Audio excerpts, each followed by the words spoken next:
এটা রাঘবপুর খেদাইতলা মন্দির, তাই তো? খেদাইতলা মন্দির কত বছরের পুরনো? আমি সেটা বলতে পারবো না, কারণ আমার জন্মের আগে। এই যে সামনে যাই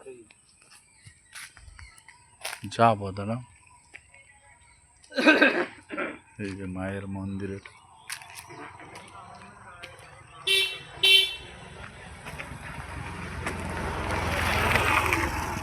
বিশাল আকার বট গাছ।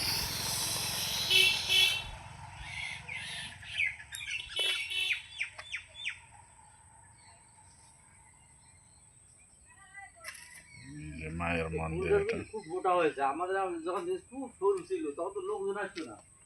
এই ফুল লোকে ভয় থেকে এখানে অনেকে আসেন। গলা গলা আটকে যাবে নাকি বলতে বুঝলে হ্যাঁ না, আমরা ছোটবেলায় খেতাম না, আমাদের বাড়িতে উপাস ছিল ছোটবেলায়। ওই ল্যাংটা হয়ে সব ভাড়া বাঁধা। ওই জাঙ্গিয়া পরে চলে আসতাম, গামছা পরে চলে আসতাম। এখানে ভয় থেকে আসতো। হ্যাঁ, এই বিরাট বট গাছ ছিল এখানে। এই গাছটা অনেক বড় ছিল, এখানে শকুন থাকতো তখন। হ্যাঁ, শকুন থাকতো। তারপর আবার তিনটে গোসাই এসে থাকতে লাগলো, সে শকুনের ডিম টিম ভেঙে ঠেকেছে।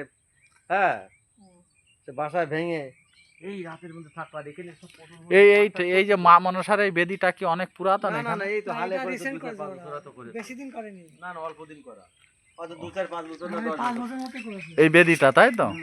আগে তো ফাঁকা ছিল। এগুলো ফাঁকা ছিল, ওই রাজপুরের ছেলেরাই ওরাই এই সমস্ত করেছে। এইসব এই যে থাকার জায়গা টায়গা করেছে, তাই তো? হ্যাঁ। এখানে মনে হয় কীর্তন টীর্তন হয়। হ্যাঁ, ওই পূজার সময় ইয়ে হয়, ঝাপান গান টান হয়। মনসা পূজা না? হ্যাঁ, তারপরে এই যে এরা দুপুরবেলা সব মাঠের লোকজন এসে এখানে বসায়, গল্প গুজব করে।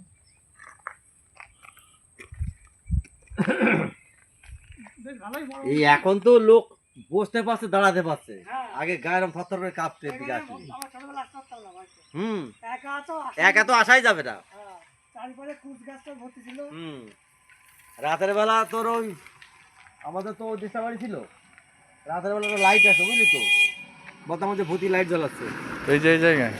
ওই উপরে আস্তে আস্তে টিম টিম করে জ্বলতে জ্বলতে আসে এই কাজ চলে শেষ হয়ে যায়। তাহলে মিন্টু দা, তুমি এই মন্দির সম্পর্কে 2-4 কথা বলো। এখানে এখানে দাও। আরে বাবা, দেখো আমরা ছোটবেলায় মন্দিরে এসেছি ল্যাংটা অবস্থায়। ওই নদী ছিল, আমরা এটা হচ্ছে 24 পরগনা, আমাদেরটা হচ্ছে নদিয়া। ওখান থেকে আমরা পার হয়ে চলে আসতাম। তো এখানে জনবসতি কিছুই নেই, এখনও দেখো ফাঁকা। সামনে হুলের গেট আছে, কিছু লোকজন আছে ওখানে, আর অল্প লোক ছিল, এখন অনেক লোকই হয়েছে। কিন্তু স্থায়ীভাবে আমরা যা জানি এখানে বিরাট বট গাছ ছিল, শকুনের আড্ডা ছিল। এই যে এই বট গাছটা। হ্যাঁ হ্যাঁ, শকুনের ডিম পাড়াতো, এই যে দেখুন। নেই এখন তো সেই লতা পাতার মতো নেই, ডাল থেকে কোনো রকম বেঁচে আছে গাছটা, ঐতিহ্য আছে আর কি পুরাতন। তবে এখানে মানুষ আগে ভয়তে আসতো না, থতরে কাঁপতো। সন্ধ্যাবেলা খুব দেখা গেল ওই 12টা-1টার দিকে লোক আসে না, ভয় পেত, ওই ভূতে ধরতো। দেখা গেল বেশিরভাগ লোক তোমার যারা আছে ওই মানুষ মারা গেছে, মানে কি বলে, কি অপঘাতে মৃত্যু যে সমস্ত লোকগুলো, তারাই এইখানে থাকতো ওই ভূত প্রেত হয়ে।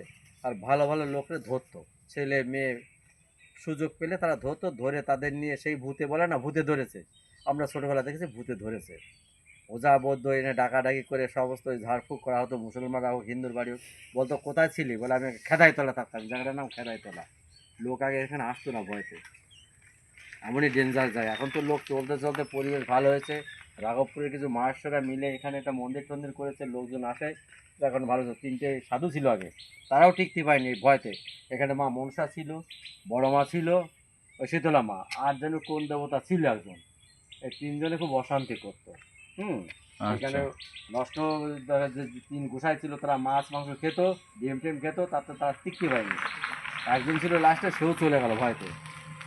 তারপর থেকে আস্তে আস্তে লোকালয় লোক এসে এখানে বড় মন্দির ফন্দির করে এখন ইয়ে করছে। ধরো আমি ছোটোবেলা থেকে ধরো তোমার 45-40 বছর হিস্ট্রি আমি জানি।